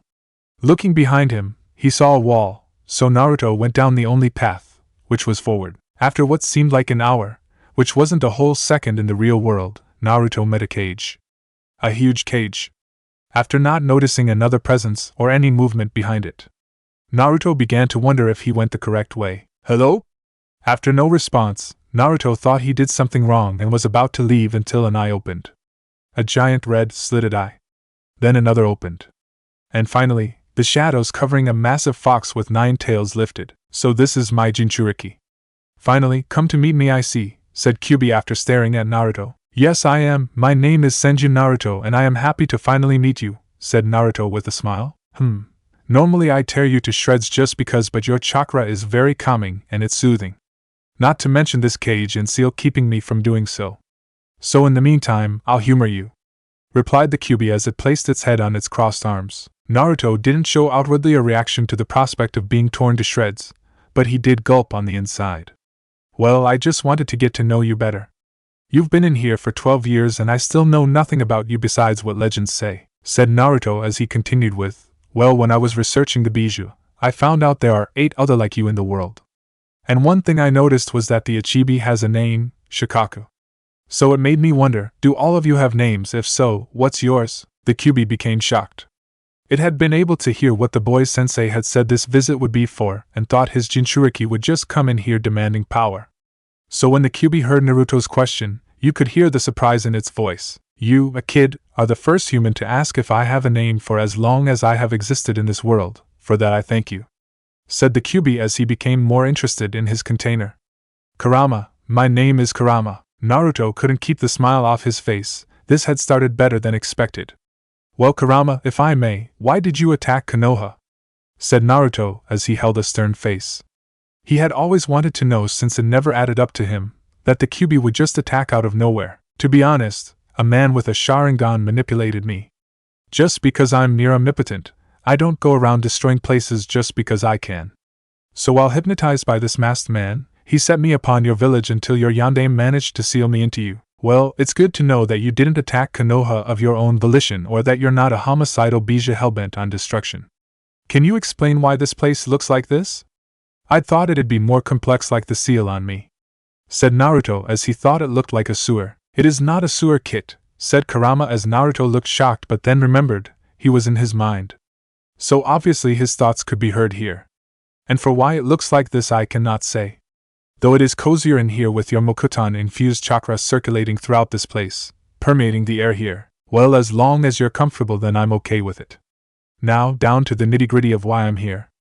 My sensei sent me in here to somehow find a way to gain access to your chakra. I figured we could become partners. You do realize that with your Kekai Genkai, You could just steal my chakra at will, right? Yet you still ask me to use it? Asked a confused Kurama. I wouldn't like it if someone just stole my chakra. I'd want them to ask permission, and you know the golden rule. Do unto others as you would have others do unto you. So I decided to ask you if you'd lend it to me. What a surprising kid. From what I've seen of his life and his thoughts, I can tell he's different from the rest. Maybe I'll give this kid a chance. But mainly because it would be foolish for a Jinchuriki to not have access to his Biju's chakra. Thought Kurama before he said, sure kid. But first, there are risks when using my chakra. My chakra is extremely powerful, too powerful for you to wield a lot of it at your current level. At most you may only be able to use a tail of it while still being able to control it without harming the wrong people. It wouldn't matter even if you could use more. The seal is so tight that only a tail of my chakra is accessible to you at this moment. You'd have to find a way to loosen it somehow. Even then, you'll have to earn my trust to gain further access to my chakra. Well, can't I just rip that seal tag off? Said Naruto. It's not that simple. This piece of paper means nothing unless you loosen the seal itself. Plus, I wasn't going to give you more than one tail in the first place, so don't worry about it for now. Said Kurama. Naruto agreed with what his Bija said and decided he would do all he could to earn Kurama's trust. I mean, if Kurama was there, why shouldn't they be friends? He was just glad that he had been given access to his Biju's power in the first place. After an exchange of goodbye, Naruto left his mindscape. When Naruto returned to the physical world, he noticed Tenzo still standing there looking at him expectantly. Catching the hint, Naruto channeled some of Kurama's chakra and entered his Jinchuriki state. Well, what do you think? Asked Naruto as he was now covered in a shroud of reddish-orange chakra. Tenzo became impressed. He didn't believe Naruto would be able to get access to his Biju's chakra, but, looks great Naruto. I can feel the oppressive chakra bearing down on me. But is that as far as you can go? If not, go as far as possible and then tell me how you feel. Naruto nodded his head as he channeled a little more of Kurama's chakra and entered a one-tail state. Instead of just a flame-like shroud, Naruto's cloak morphed into a bubbly, red chakra that took on a fox's shape, complete with a tail of chakra swishing behind him. I feel incredible. I feel faster and a lot stronger. This chakra. It's full of energy. Life energy, it feels like. Naruto performed the snake hand seal and thought Mokutan, Jukai Koten, would style, nativity of a sea of trees. Instantly trees sprouted from the ground all around Naruto at a much quicker pace than before and were even taller as well. Seemed Kurama's chakra has its perks. My Mokutan is stronger when using this chakra. I love it, said Naruto as he moved around a little to test out how he felt using it. Seems we should spar so you begin getting used to using your Biju's chakra. This will help so you're not attacking your teammates, said Tenzo as he readied for Naruto's assault. Let's go wild. Flashback end. Good times, said Kurama in Naruto's head. Naruto and Kurama were now on good terms throughout nearly 2 years of knowing each other. It was a weird relationship. But then again, what wasn't weird about a 13-year-old human boy and a fox-shaped collection of energy that was given consciousness being friends? As Naruto was heading to the academy, a kind woman outside her shop greeted him. Hello, Senju-san. It is good to see you this morning. Today's the day of the Jenin exam, correct? After a smile and nod from Naruto, she continued, well, good luck and do your best, I'll be rooting for you. Said the woman as she waved goodbye with a smile. Naruto smiled and waved back as he continued toward the academy. Things changed since he became a senju. Though it did take a month, a few blood test results, and the verbal promise of authenticity from their longest-tenured Hokage for the Konoha populace to finally accept Naruto's stature as a senju. Even still, he still wasn't the most popular person in Konoha. A name meant nothing, even the Senju clan name, because he was still perceived as the Kyuubi that attacked on his birth. But a few people, such as the woman just now, had begun to open up to him. So into his thoughts about his training, Kurama, and Konoha, Naruto didn't realize he was stepping into his classroom. Once he noticed it, he immediately headed toward the open seat next to Sasuke. Sasuke had opened up to Naruto after that beatdown he received that day 3 years ago. Sasuke had asked if he could train with Naruto, and even thanked him for helping him awaken his Sharingan, even though it was accidental. After a few times of training with Naruto and getting to know him, Naruto and Sasuke had become good friends, best friends. Sasuke improved greatly while training with Naruto. The first thing Naruto taught Sasuke was how to tree and water walk. Naruto claimed that his ninjutsu increased immediately after doing those chakra control exercises. Sasuke knew Naruto was right when he performed a Katan, Gakkaku no Jutsu, fire style, grand fireball technique, and saw how much bigger and hotter it became. When Sasuke had reawakened his Sharingan, he still only had one Tomo in each eye, but after spars with Naruto, and since Naruto didn't pull any punches against him, it evolved into its two Tomo state. Sasuke had eventually started to hit Naruto in their spars. Though there was still a gap between their skill levels, Naruto was far stronger and Sasuke wasn't afraid to admit it. But they were rivals, Sasuke had to catch up. So as Naruto came to sit down, the two shared a fist bump as they talked about the coming exam. "This is the day we start our journey as Konoha ninja as Sasuke?" said Naruto to his friend. "HN," came the perfect response to anything from the Uchiha. "You ready? You won't freeze up again from having flashbacks?" asked Naruto as Sasuke had told him about the massacre. He was the first person who Sasuke shared his view of the story with since it happened. "Yeah, I'm fine. I'll be good. Can't have you trying to outshine me here. I'm the Rookie of the Year, can't let that stop me from becoming a Jenin," said Sasuke with a confident smirk. "PSSSH, I could still kick your Rookie of the Year ass, you know. Titles like that mean nothing in the real world," said Naruto in a challenging tone. Sasuke turned his Sharingan on as he stared at Naruto. "You want to test that theory now?" said Sasuke. "Ooh, so you got pink eye with a pretty eye pattern. That doesn't scare me at all. Your body can't keep up with your eyes. I find that hilarious, to see a punch coming in super slow-mo and still know there's nothing you can do about stopping it." "HN," said the Uchiha as he began to get mentally prepared for the exam. Meanwhile, Naruto could hear Kurama chuckling in his mind with pink eye said repeatedly between laughs. Out of nowhere, a red and purple blur came bursting into the room at roughly the same time. When came the shout of one Sakura Haruno as she stepped through the doorway with Ino by her side. "You wish, the only hope you had in winning was because your forehead gave you a reach advantage," came the snappy reply from Ino. "You're just mad because Sasuke wouldn't date pigs like you," rebutted Sakura. Before Ino could reply, one of the other civilian girls shouted, "Why would we want Sasuke when Naruto-kun is way cuter? Have you seen those adorable whisker marks?" As Ino mentally agreed and was glad that she didn't say the same thing. Ino had wanted Sakura to become better, and she knew the competition would help, so that's why she kept going along with this whole Sasuke feud, even though Ino crushed on Naruto. Ino liked Naruto ever since she was 9. One day, Naruto handed her the brightest purple lilac she had ever seen, and upon seeing it, noticed his eyes matched the lilac, which was her favorite color. She had found out that Naruto liked flowers and anything dealing with plants. She also got to spend time with him when he'd volunteer at her family's flower shop. The flowers always seemed to look better when he came by. Plus, he had the prettiest eyes ever, and they were her favorite color. "Did I already think that?" thought Ino as she looked at Naruto, chatting with Sasuke.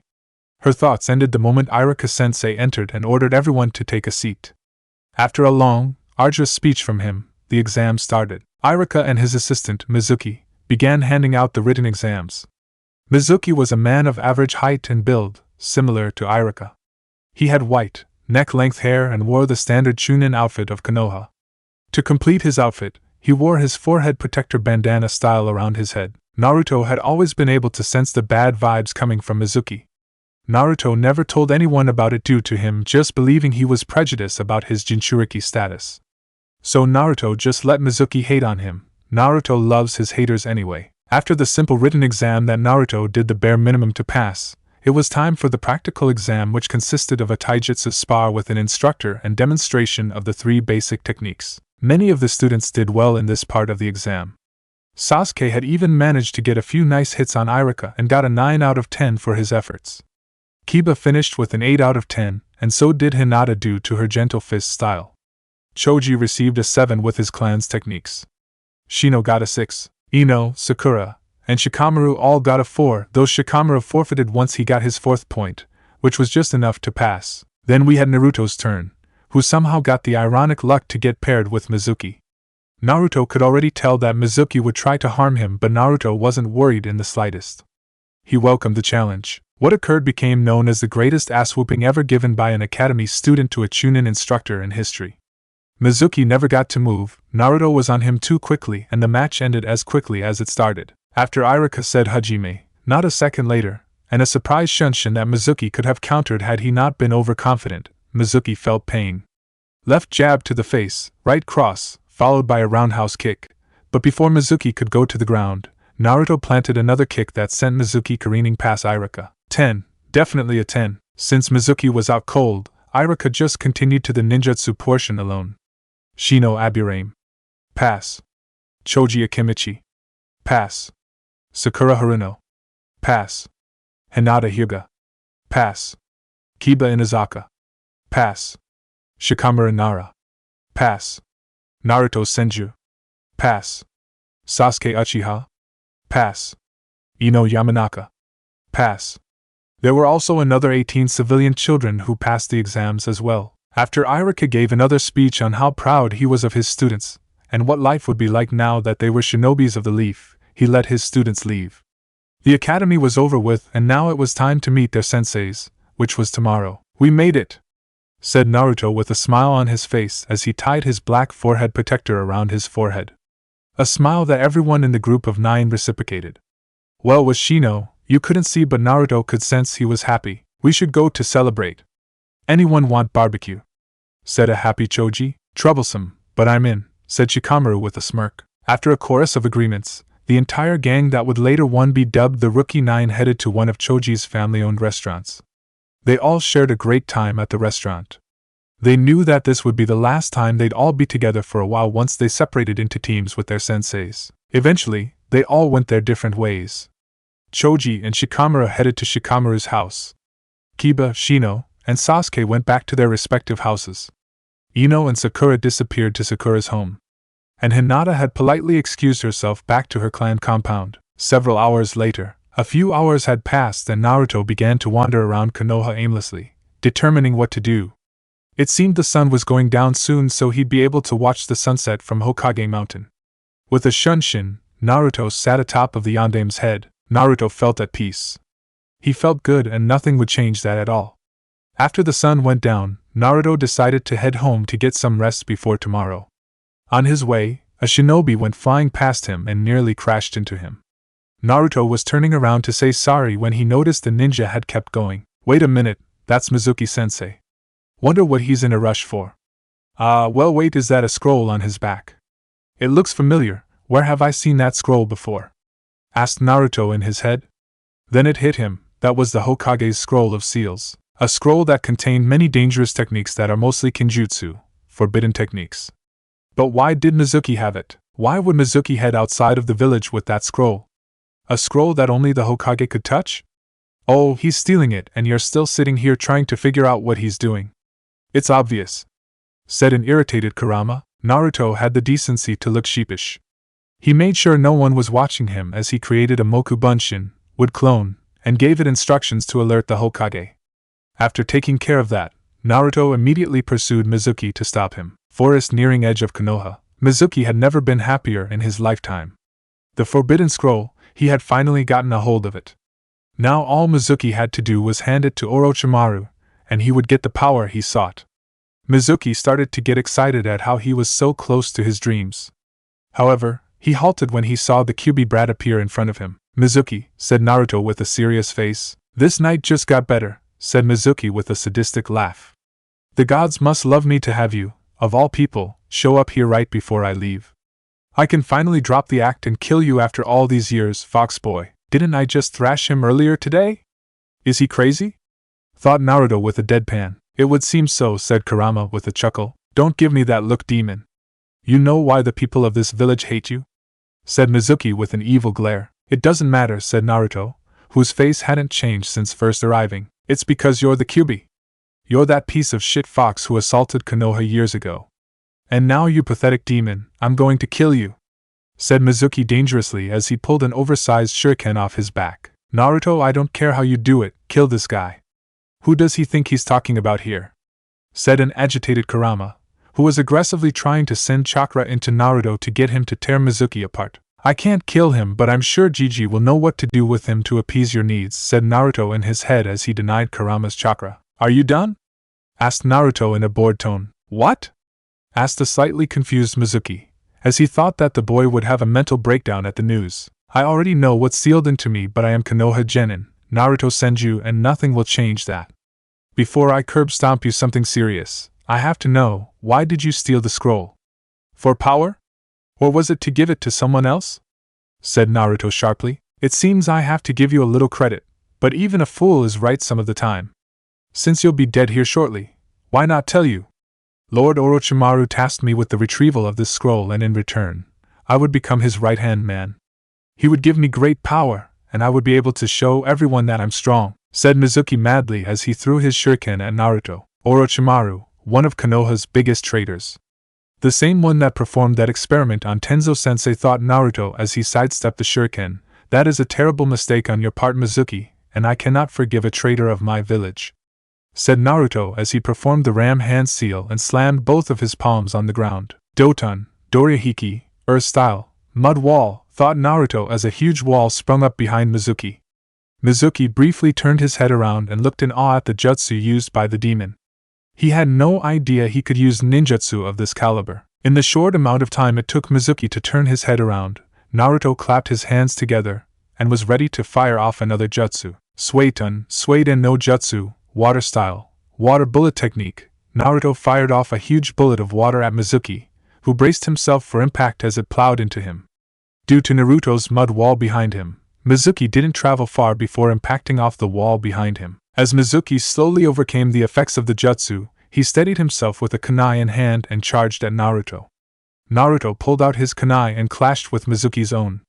Mizuki, being physically stronger and taller than Naruto, had the advantage over Naruto and eventually managed to dig his kunai into Naruto's chest. Mizuki smirked upon seeing Naruto's shocked face, but that quickly disappeared as Naruto reverted to mud.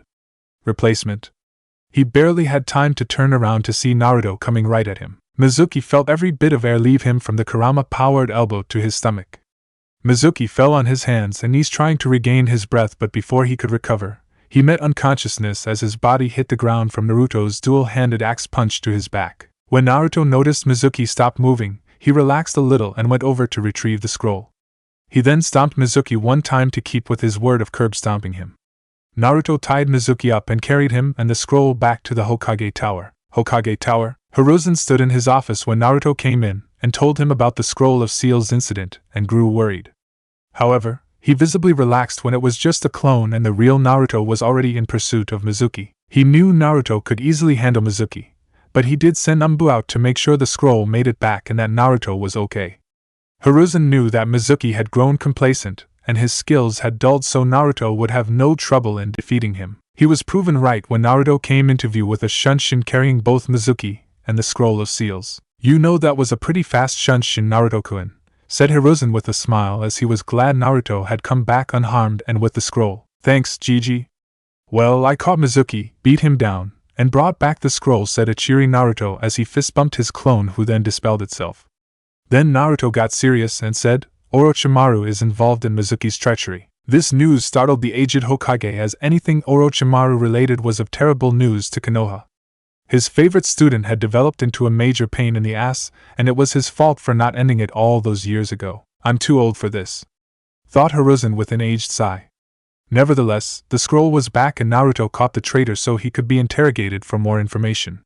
He might even let Ibiki pull out all of his tricks. Hiruzen shivered at the thought. He didn't know how Ibiki become as sadistic as he is, but he was glad that he was not on the other side of an Ibiki interrogation.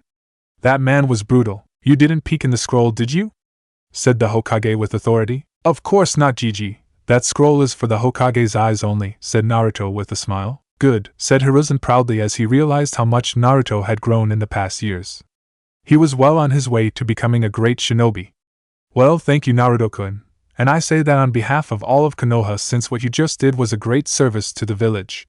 Now get ready for your registration and team assignment. I'm so proud of you and good luck. Hi Hokage Gigi-sama, said Naruto with a mock salute.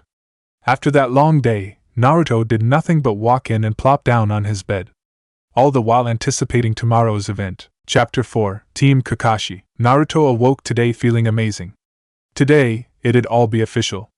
Naruto would register, then head to the academy to meet his Jonin sensei. After getting ready, Naruto trekked off to get his registration taken care of. After the short walk and getting his ninja face on for his photograph, Naruto headed in to give his papers to the Hokage. Hey Gigi, said a happy Naruto after spotting Hiruzen decked out in his Hokage attire as usual. Hiruzen smiled upon Naruto's arrival. Naruto seemed to always brighten people's days, or at least his. Hello Naruto-kun, I see you have your ninja registration, he said as he held out his hand to grab Naruto's papers. Well, Konoha Jenin, Naruto Senju, Ninja registration number 012607, you are official and looking good there, my boy, said Hiruzen with a warm smile. Before Naruto could reply, he sensed someone coming toward the door. After a few seconds, that person came flying through the door wielding a paper shuriken. The assailant had short, spiky brown hair. He wore a yellow shirt with Konoha's symbol on it in red, gray shorts, and a long blue scarf. He was a kid, who couldn't be older than 8. "Today's the day, old man," shouted the kid as he charged at Hiruzen. However, 2 steps in, he tripped on his oversized scarf and fell flat on his face. The Sandaime sighed as he stated, "Naruto, this is Konohamaru. He wants to defeat me in a battle to earn the Hokage title." "That was the most pathetic attempt at beating someone I have ever seen," said Kurama, watching the scene in amusement. Naruto mentally nodded at Kurama's claim. And eventually, after that moment of shame, Konohamaru had gotten up and pointed an accusing finger at Naruto. "You tripped me. I was this close to beating the old man, but you had to ruin it," said Konohamaru in a murderous tone. "Eh? You tripped on your scarf. I had nothing to do with your failure just now," said Naruto, confused about how he got into this predicament. Another person entered the room, cutting Naruto from his musings. "Honorable grandson," came the voice from a man named Ebisu. Ebisu is a Tokubetsu Jonin, special Jonin, of the Leaf who wears the standard outfit of Konoha shinobi without the flak jacket. He also dons a pair of black sunglasses and wears his forehead protector bandana style. He is also known throughout the Konoha shinobi populace as a suck-up, and as such brown noses those above him, or those with enough significance. Since he only heard Konohamaru yelling and didn't realize he was talking to the Senju boy, he said, "You scoundrel, what did you do to the Sandaime's grandson?" Upon hearing that declaration, Naruto's eyebrows raised slightly as he looked back at Konohamaru. Konohamaru smirked when he saw Naruto's face and expected he'd kiss his feet like everybody else upon realizing who he was and how the Sandaime was his grandfather. "I did nothing to Konohamaru here. He tripped on his scarf. And I could care less if he's the Sandaime's grandson. That means nothing to me whatsoever. Titles like that are pointless, and, even if we were going by that, he'd lose as I outrank him being related to 2 Hokages," said Naruto, who waved goodbye to the Hokage and disappeared via a shunshin. This got varied reactions around the room. Hiruzen watched the scene pleased as he knew Konohamaru liked being called Konohamaru, and not honorable grandson. He had a name. Konohamaru was staring in awe, not because of who Naruto's ancestry was, but because he called him Konohamaru, and not to mention how cool he looked vanishing like that. Ebisu became shocked. If he had known it was Senju-sama he was speaking to, he would have changed what he said to him. Naruto appeared at the academy, where he trotted into his class and took his usual seat next to Sasuke. After an exchange of greeting, and since he was so early, Naruto decided to take a nap. After about 20 minutes, Iruka walked in to give out the team assignments as Sasuke woke up Naruto. "Beginning today, all of you are real shinobi. But you're still merely rookie genin, the hard part hasn't begun yet. Now you will soon be assigned duties by the village. Today, we will put you in your 3-man teams and assign each team a Jonin sensei. You will follow their instructions from this point on," said Iruka with a proud smile as he gave out the team assignments. Naruto could care less about any team that wasn't his or one of his friends. So he didn't care until he heard his name called and was happy with the team. Team 7 is Naruto Senju, Sasuke Uchiha. Mentioning those 2 names, it seemed every girl in the room who hadn't been picked yet sat hoping for placement with the 2 hottest guys in their class. Sakura Haruno. "Your sensei is Kakashi Hatake." "Yes. Love prevails overall," said Sakura as she fist-pumped the air for being with Sasuke. There were also some incoherent mumbles of "bullshit," "not fair," and "foreheads with my man." Iruka continued after quieting down the class. Team 8 is Shino Aburame, Kiba Inazaka, and Hinata Hyuga. "Your sensei is Kurinai Yuhi."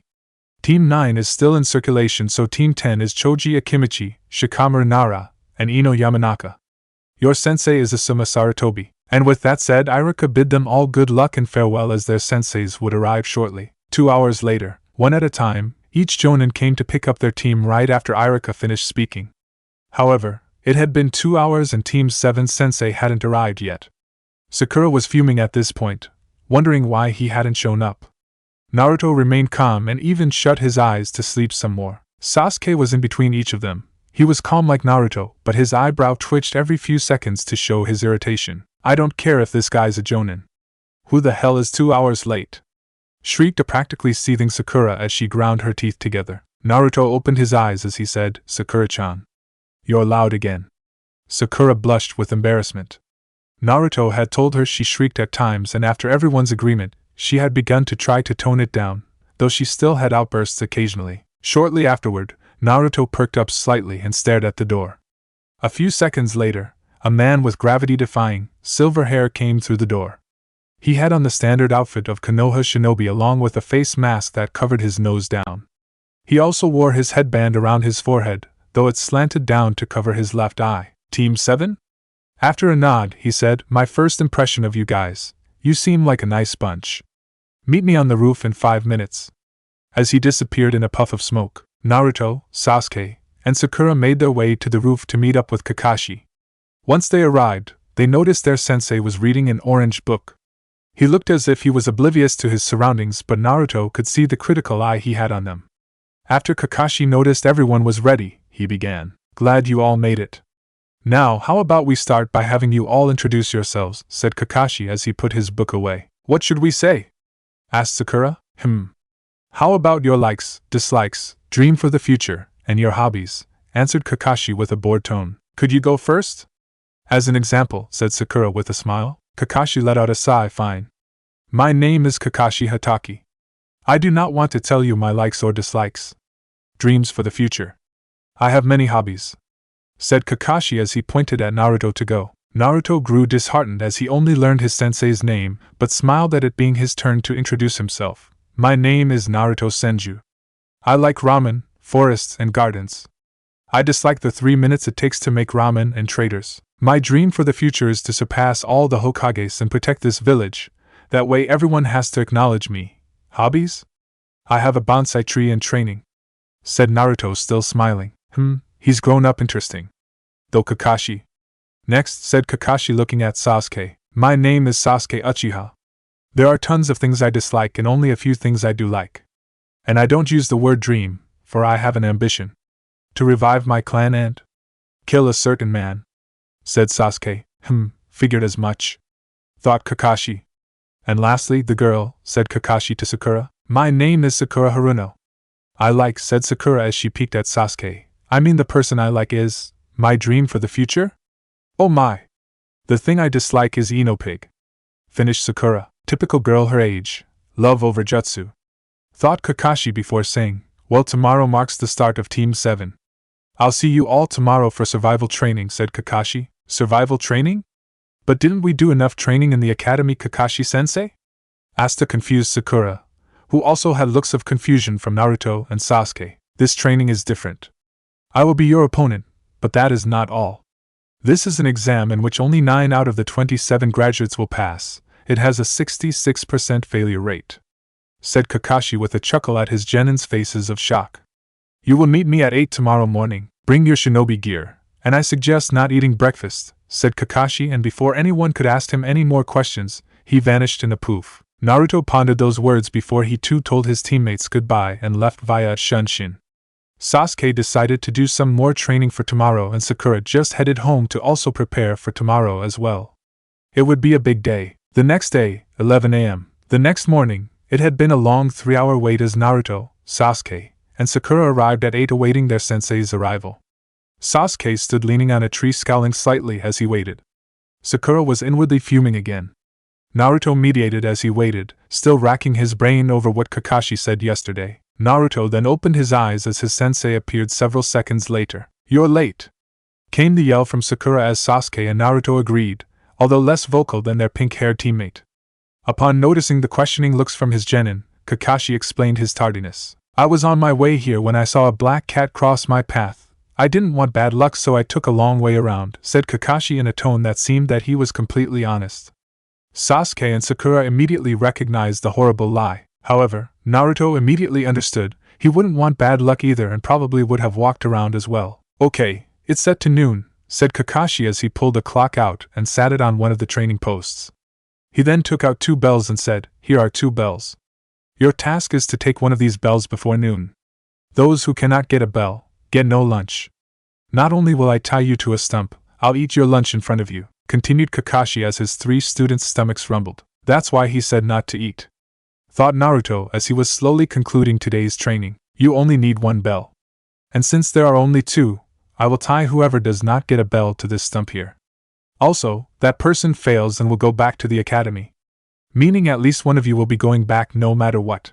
You may use any ninja tools you have. I recommend coming at me with the intent to kill, otherwise you won't get a bell," said Kakashi as all of his genin got ready. After Kakashi said to start, all three of them immediately scattered. After a few moments of nothing, he pulled out his book and proceeded to read. Several minutes passed by and Kakashi just shrugged as he continued to read his book. They'd have to come for him anyway. Sasuke was hiding in some trees watching Kakashi with a scrutinizing eye, trying to find the best time to strike Kakashi. He then felt a presence behind him. "Naruto, what are you doing here?" whispered Sasuke. "We need to find Sakura. I have something I need to tell you both," said a completely serious Naruto as he took off to find Sakura. Sasuke would have argued had he not seen the seriousness from Naruto, and promptly followed him. After a few minutes, Naruto and Sasuke landed near the underbrush where Sakura was hiding. After making her come over to them, Naruto started. "This test is bullshit," said Naruto, completely confusing Sakura and Sasuke. "What do you mean, Naruto? And hurry up. You're wasting my time. I need to get one of those bells," said Sasuke, irritated that Naruto still hadn't got to the point yet. "Sakura-chan, what is the standard genin team in Konoha?" asked Naruto. After a prompt 3 genin, 1 jonin answer from Sakura, Naruto continued, "Thank you, with that in mind. That makes this test even more bull. We are never going to take on a jonin in a battle coming freshly out of the academy. Gigi wouldn't allow it in the real world. It just doesn't happen, so why now? The only way our chances would rise is if we work together, and even then the chances are still near zero," said Naruto as Sasuke and Sakura listened intently to their friend speak. As it was rare when he did speak like this, but usually his analyses were pinpoint. Kakashi said this test had a 66% failure rate, meaning only 9 of us will pass. From what Sakura says, you can only have 3 genin teams, full genin teams. That means this test is about teamwork, not getting the bells, said Naruto, completely confident in his deduction of this test. So we need to work together, and in the case that I am wrong, you can both have the bells. I don't mind doing another year. Sasuke and Sakura merely nodded their heads. They weren't completely convinced but figured, working together with Naruto, they had a better chance of getting the bells than working alone, especially since Naruto would willingly fail for them. So after a quick plan from Naruto, they set off to face Kakashi. Several minutes later, Kakashi still stood in the same spot since the beginning of the test. He lowered his book slightly to see Naruto standing in front of him. "You know it's basic shinobi knowledge to hide one's presence and strike from blind spots, right?" said Kakashi as he put his book away. He knew how good Naruto was. Naruto replied with, "It wouldn't have made any difference. 1. You already knew where I was. 2. You have one of your eyes covered, so you likely have found a way to cover your blind spots as you create a huge one with only one eye. And 3. I figured out your test. It's teamwork, but there is a major flaw in it," said Naruto. Kakashi grew impressed with Naruto's analysis. He was right on each point, though he did wonder what the flaw in the test was. And what would the flaw be? Asked Kakashi as he readied for Naruto's assault. "You can't expect 3 fresh genin to come in and show teamwork to that level. Teamwork happens over bonding with each other through missions, team meetings, and being with one another. Though it is a great test to find out if a team holds the will of fire, it's still difficult to do all of that in just 1 hour," said Naruto as he placed a hand in the half-ram seal. Naruto performed a shunshin to begin his assault on Kakashi. Kakashi nodded at Naruto's explanation. He then turned around and blocked the kick to his head from Naruto. The speed behind his kick is immense, that's why it hits so hard due to the momentum built up, thought Kakashi as he continued to block each of Naruto's strikes. He then saw Naruto do a low sweep kick and jumped over it. He grew surprised when Naruto immediately stood up faster than before with a kunai in hand and went to cut the strings holding the bells to his waist. He cut the string slightly before Kakashi batted the kunai out of his hands, and they jumped back from one another. To think he'd be able to get that close to the bells. Impressive, thought Kakashi before he saw Naruto hold the tiger hand seal. Nien Shouja no Jutsu, Temple of Nirvana technique, thought Naruto as white feathers appeared around Kakashi.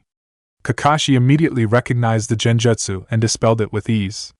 However, as soon as he dispelled it, several kunai struck him squarely in the back. Sasuke had been mildly surprised when his kunai hit Kakashi.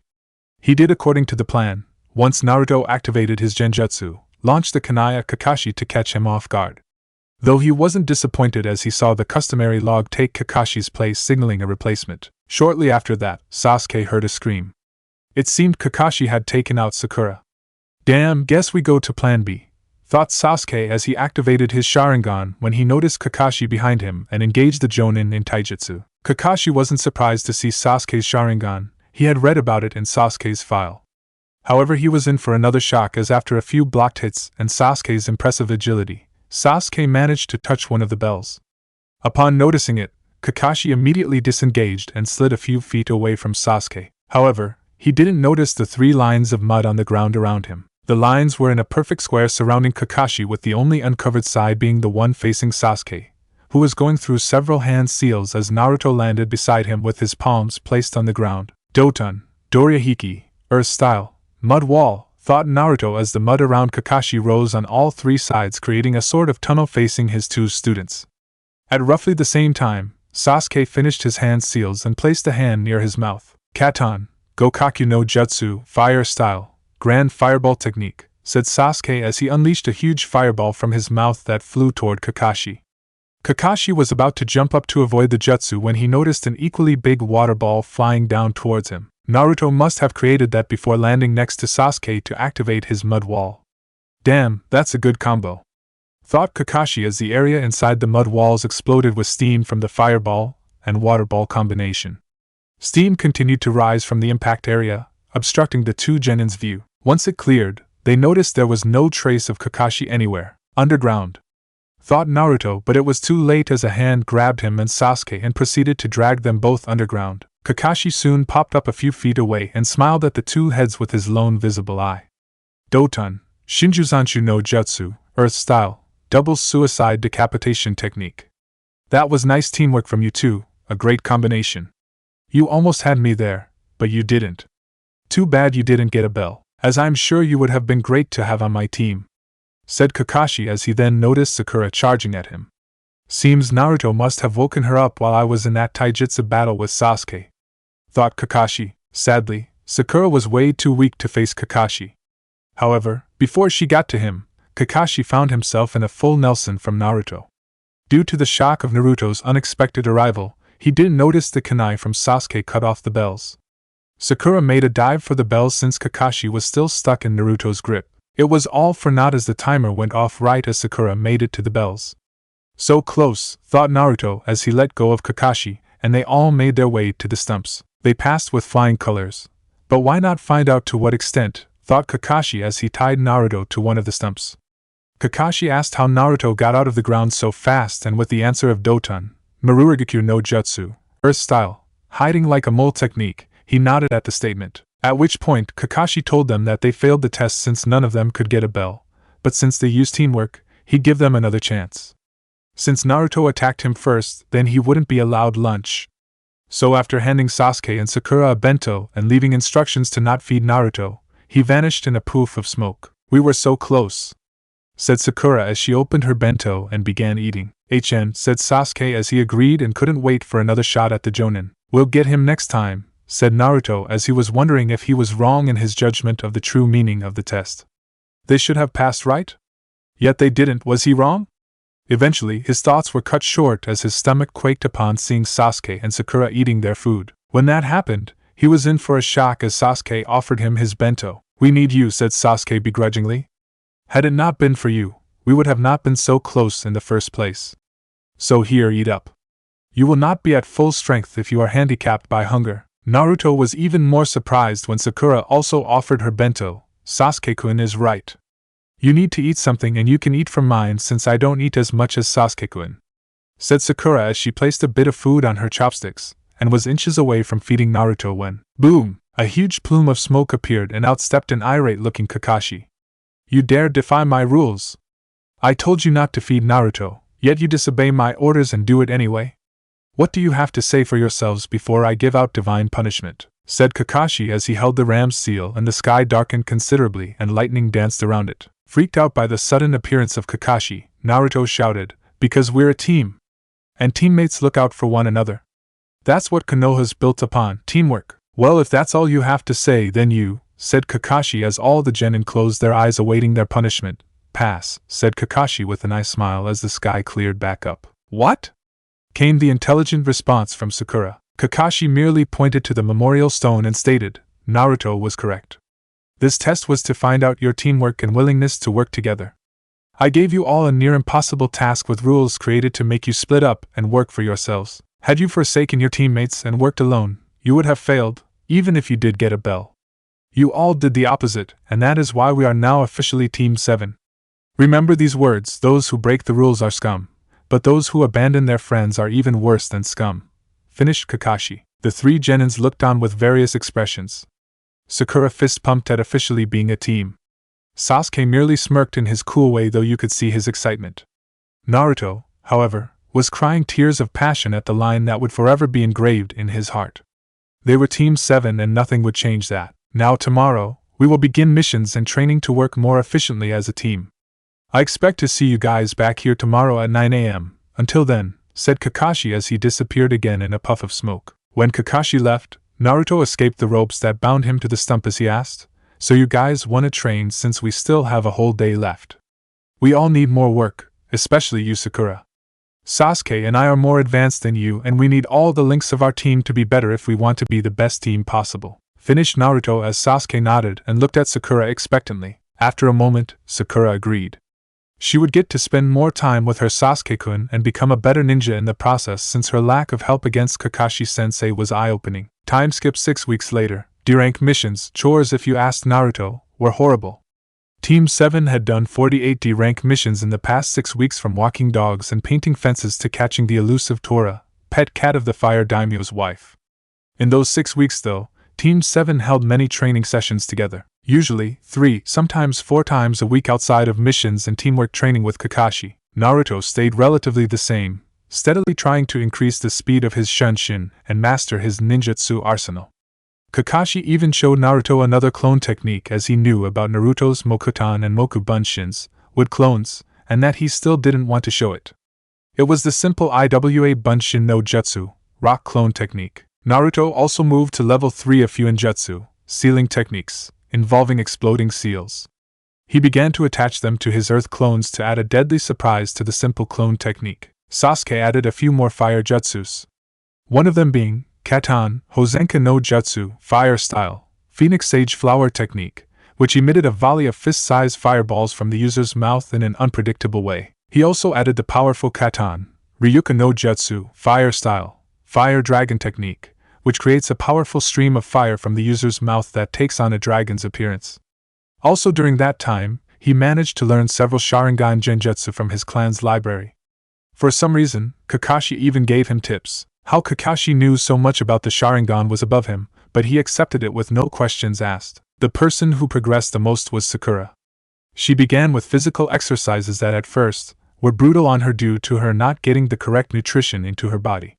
However, after hearing Naruto and Sasuke tell her to quit her diet since it'd make her body more capable of handling this type of training, it began to bear results. Her stamina, speed, and strength had improved greatly over the past 6 weeks. Naruto and Sasuke had also found out that Sakura had amazing chakra control since she was able to get tree walking and water walking relatively quickly. Since her chakra control was so good, Naruto suggested she become a medic nin. Sakura was happy with the suggestion since she knew she wouldn't be able to catch Sasuke and Naruto in the other shinobi arts, but being a medic nin added value to her place on the team. Sakura had learned the beginning medical ninjutsu, the Shosen no Jutsu, mystical palm technique. Though she could only heal small bruises and cuts, it was still better than nothing and she was proud of herself. She felt more important on the team nowadays and her confidence skyrocketed as a result. Kakashi, noticing the progress his team had made individually, I smiled because they took it upon themselves to get better. As such, he was more than happy to give out tips to help them. Due to them blossoming so well, he decided they had enough of D ranks and it was now time for their first C rank. It was a simple bodyguard duty, to escort Tazuna, a bridge builder who lived in Wave Country, back to Wave Country and guard him while he finished a bridge. It was more than easy enough for his team to handle and tomorrow they would set out on their first C rank.